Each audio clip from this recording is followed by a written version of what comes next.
In almost all cases, the biggest analytical sample challenge is that the sample exists in a molecular complexity environment. Within the sample, you've got what you're looking for, the chemical species that you're looking for. But you also have so many other chemical materials or chemicals that you're not interested in. And these materials, are what you actually refer to as matrices. So whatever you're not looking for that is present in your sample is what you call matrices. Whereas the chemical species of interest, whatever you're trying to detect, is what you refer to as the analyte. Now the challenge is, in almost all cases, the matrices tend to get in the way and interfere with your detection of the analyte. Now, even more complex is the fact that in most cases, the samples that you're dealing with are fairly heterogeneous. Think about it, maybe you're trying to analyze phosphates in cow dung, or maybe you're trying to analyze, a drug in, say, blood. And so these materials tend to have heterogeneous composition of the chemical species, which means the chemical elements that are present are not evenly distributed in the sample matrix. And yet when you're doing analysis, you have to make sure whatever goes into the instrument, is fairly homogeneous. The sample composition, is the same throughout. So that adds, to the complexity, of chemical analysis. But even in cases such as urine, which is a solution where the chemical composition is homogeneous, meaning the chemical elements are evenly distributed, these samples, exist in a labyrinth, of molecular complexity. And so how do you separate, the analyte, from the matrices so that you're able, to get good analytical signal for what you're looking for? So that is the biggest, analytical challenge, separating, the matrices that interfere, with the analytes. Even say in the cases, of droplets, from the mouth. Of course, especially in these days when you're trying to detect viruses, maybe in micro droplets. Now, again, huge complexity in terms of what is present in those droplets, proteins, different types of organic compounds and so forth.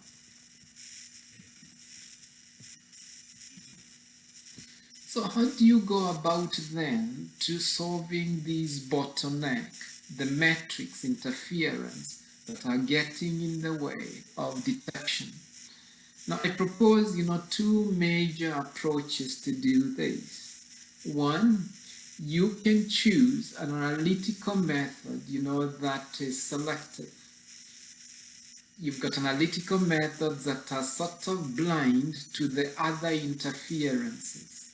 And often this is the case, with sensors, because sensors measure single analytes and they are completely blind to every other chemical species, that is present to some extent. I should say to some extent. There's still a little bit of interference, but to a great extent, they tend to be fairly selective. A good example, is a pH sensor. If you take a pH electrode, and dip it in blood, despite the fact that, there's lots of other junk, that junk or matrices that are present in blood, largely, you're just going to measure the hydronium ions that are present in blood. And so that's a good example, of a chemical sensor, that is very, very selective to whatever you're looking at. Meaning, you don't need to separate, the matrix from the analyte, because, the method is blind to the interfering species. Now, it's a huge industry because you can design different materials that behave like enzymes. I think we all know that enzymes are very, very specific to the substrate, and the substrate is the analyte. And so we often try to mimic nature by designing materials that are very, very selective, to a target analyte, and that way we can make a chemical sensor for almost anything. And that's the basis, actually, of most of my research. Now, the disadvantage with chemical sensors is the fact that you need a sensor then for each individual analyte. And that's why you're in a lab, such as an environmental lab, where you're often dealing with so many different types of analytes, it becomes a challenge, to get a chemical sensor for each and every different analyte that you're interested in.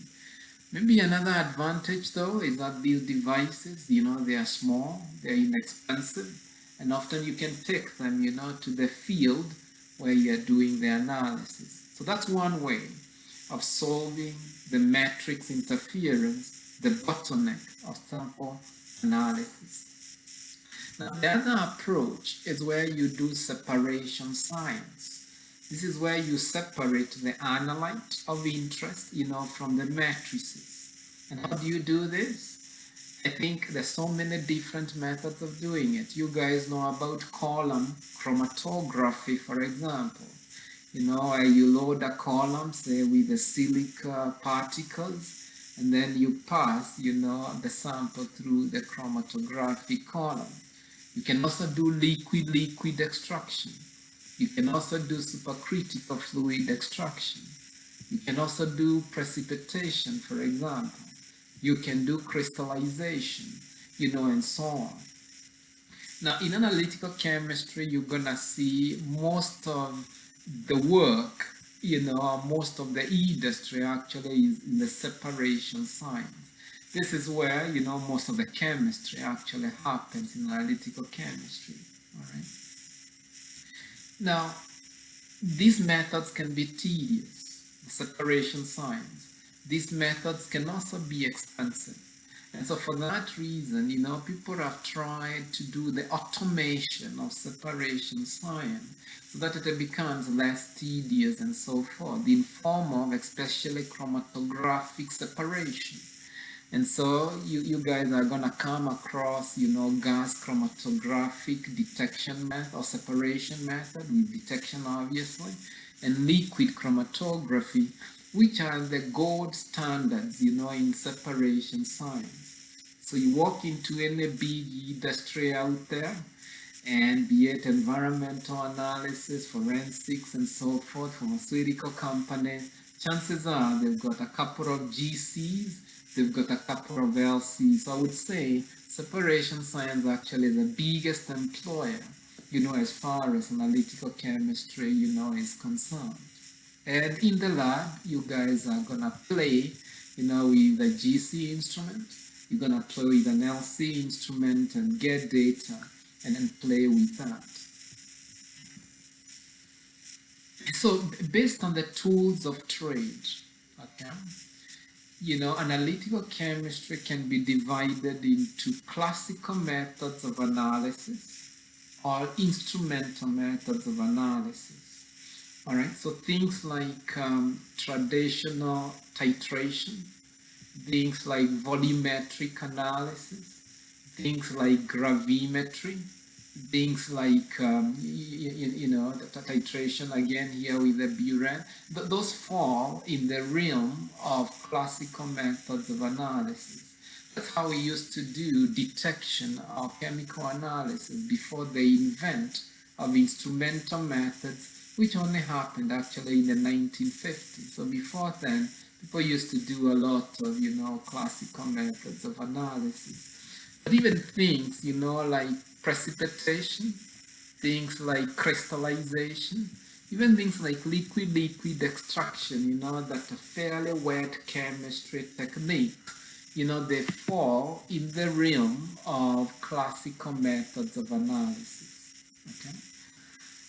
In the modern day, detection approaches, most people use instrumental methods of analysis. So this is where sort of we've largely automated, the classical methods of analysis, with things like gas chromatography, things like atomic absorption spectrometers, things like autotitrators. You don't have to use a burette anymore. You can get the instrument to do it for you.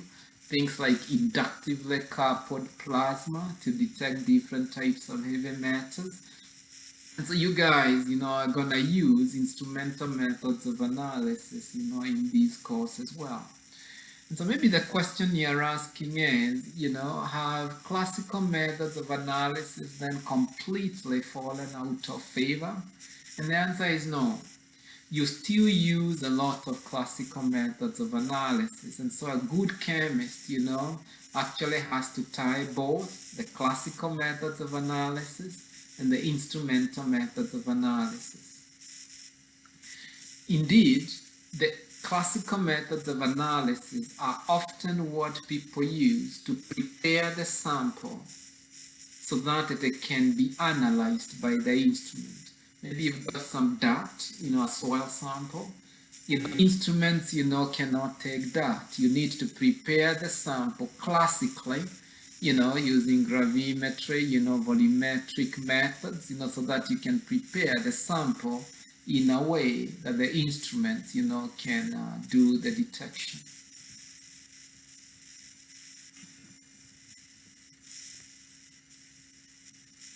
So I'd like now to talk to you about the different steps then in the analytical process. Okay. Now, the analytical process, sort of as I have alluded before, starts with a societal problem. I'll give you an example. You've got, water or water from, say, Athabasca River. And so maybe the residents around the river would be asking, is the water safe, for consumption? Is the water safe, maybe even for swimming in?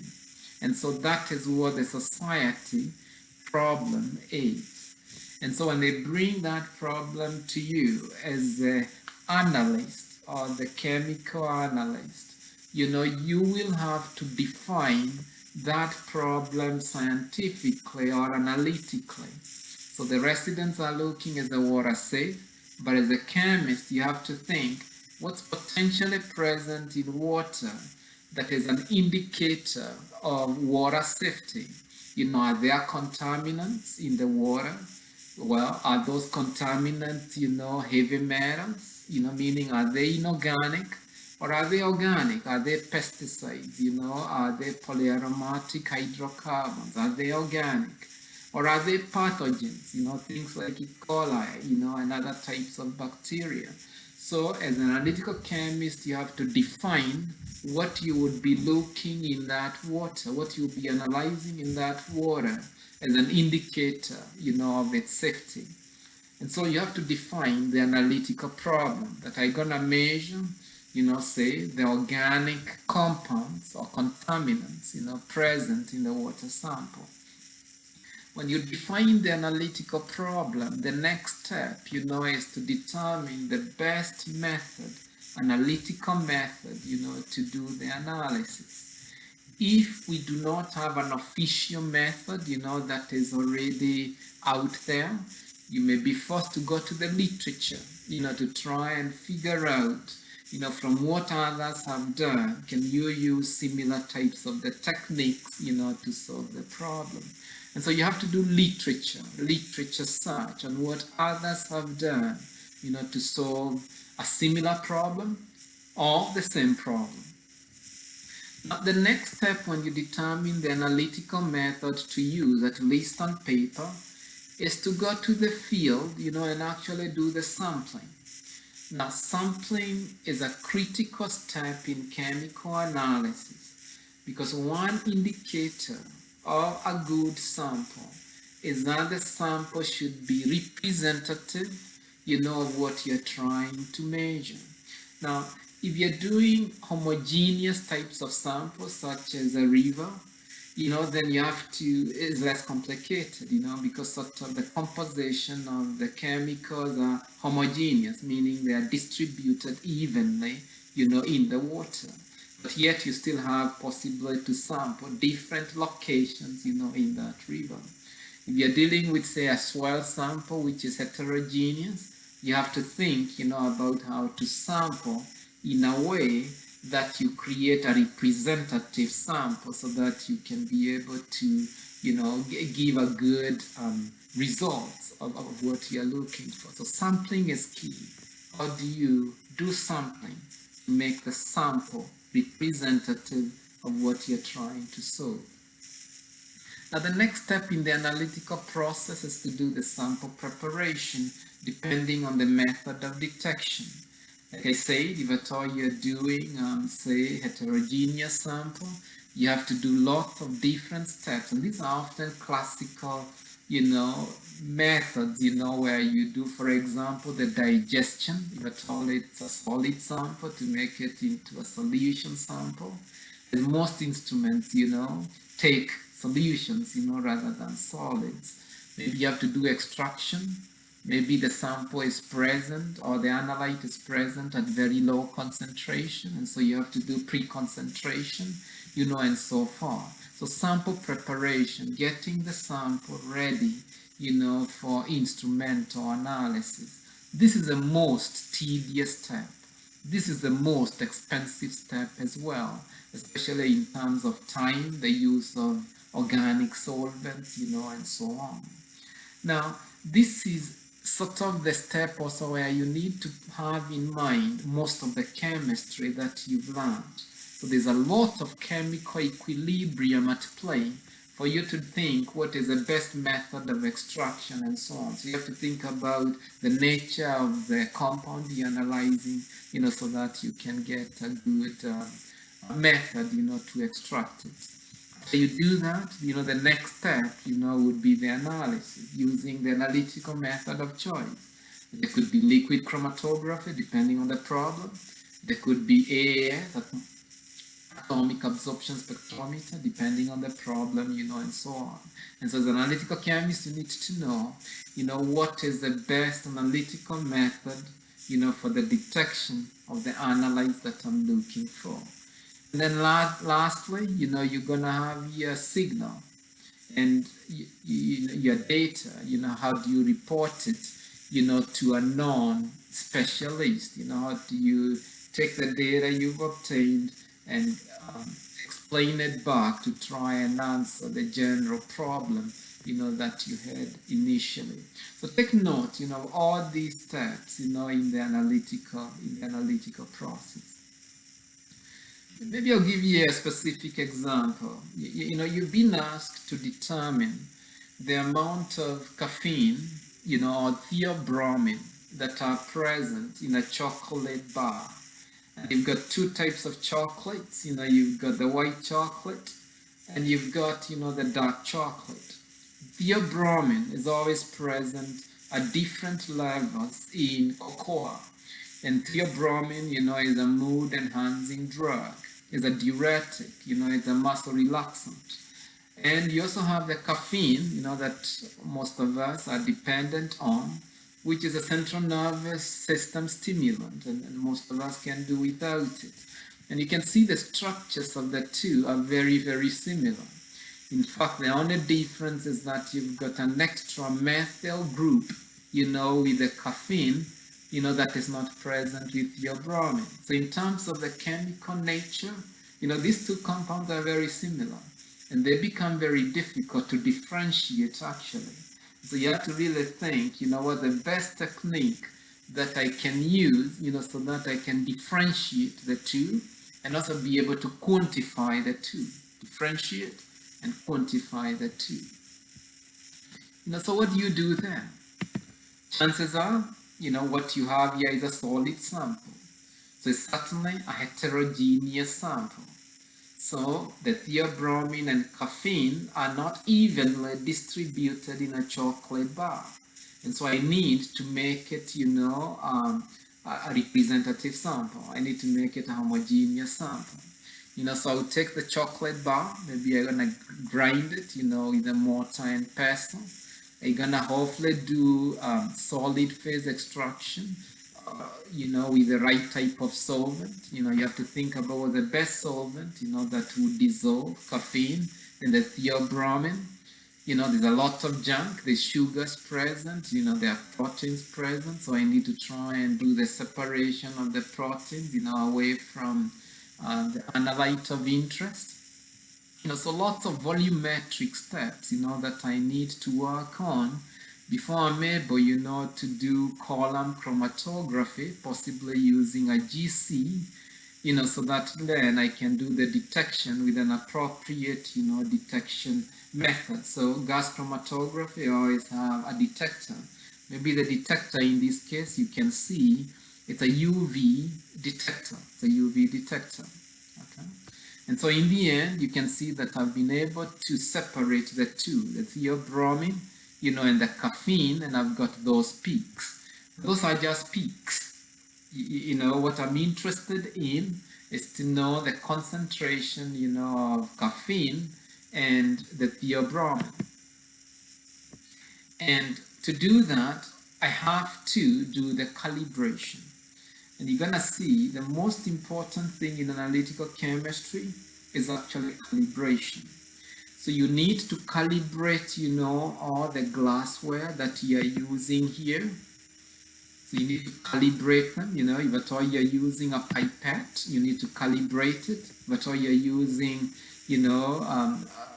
volumetric flask, you need to calibrate them, and so forth.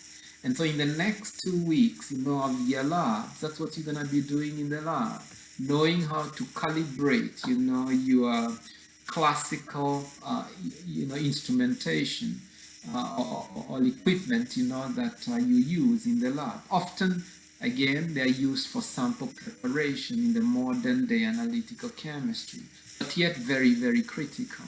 Okay.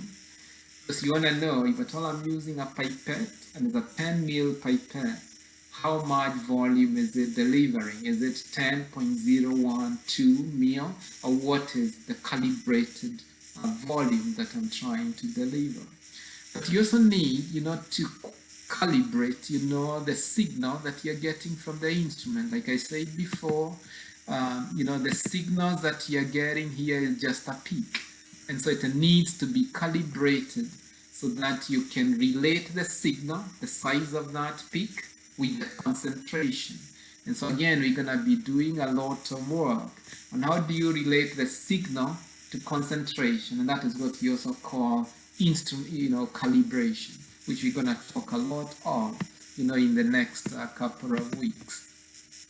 And so in the end, the instrument calibration that you're looking for is the following: that you've got the signal and you're relating it, to the analyte concentration.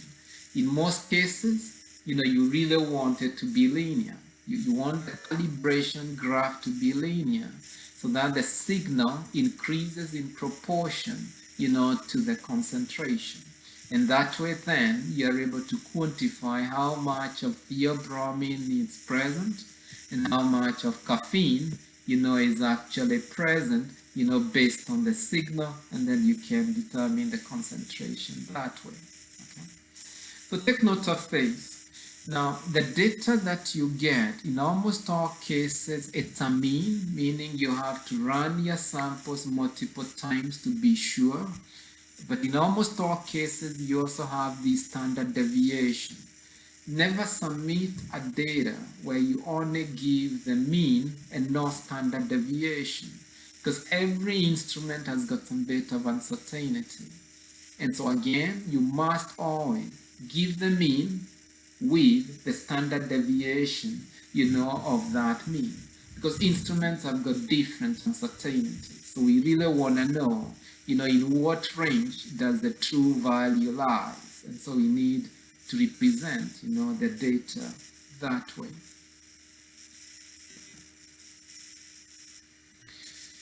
I'll give you two sort of scenarios, that I would like you to develop the analytical process, and maybe it's better to do it schematically, so you do it exactly the same way like I've shown you, from what is the general problem, the analytical problem, the searching, from the literature, the sampling, how do you do the sampling to make the sample representative? You at all is a heterogeneous sample, what do you do?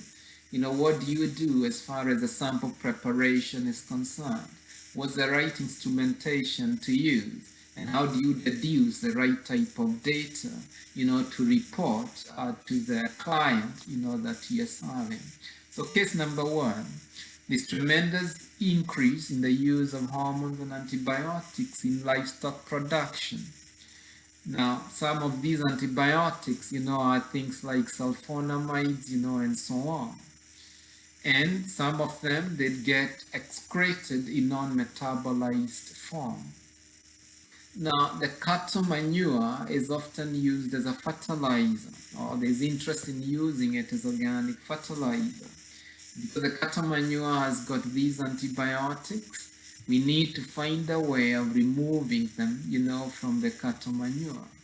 And so the question is, as an environmental chemist, you've been asked to investigate, the presence of the different forms of antibiotics or hormones that are present, indicate what type of sample material, that you're dealing with, which is a cattle manure, is it heterogeneous or homogeneous, and develop a cost-effective method, to detect the amount of hormones and antibiotics that are present.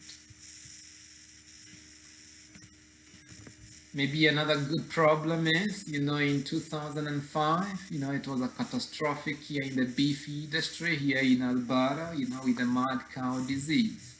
This was followed by a series of beef exportation bans, in the major exporting countries, for our beef.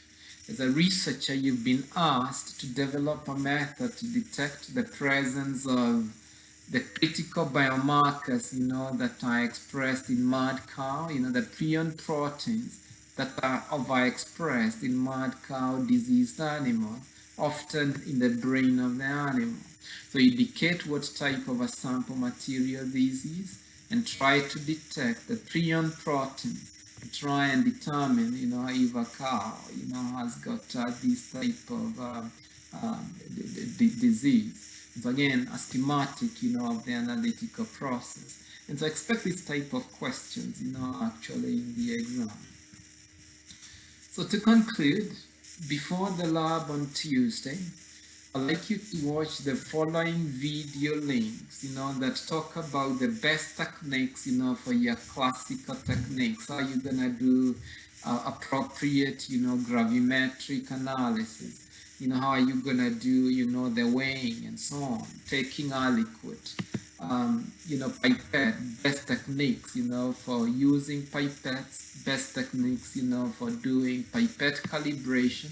It's gonna be the focus next week, and best techniques for doing volumetric and transfers, improving your pipette technique, and also laboratory safety, so make sure you spend some time, to watch all those videos, and it's gonna get you started on what to expect, next week when you come to the lab. And so lastly, I like to acknowledge the fact that, those videos were provided, by other universities in what is now an open sharing approach of resources. And so I like to acknowledge, the fact that we've got those videos, to use for global training, of our students. And so see you next week in the lab. So make sure you review those.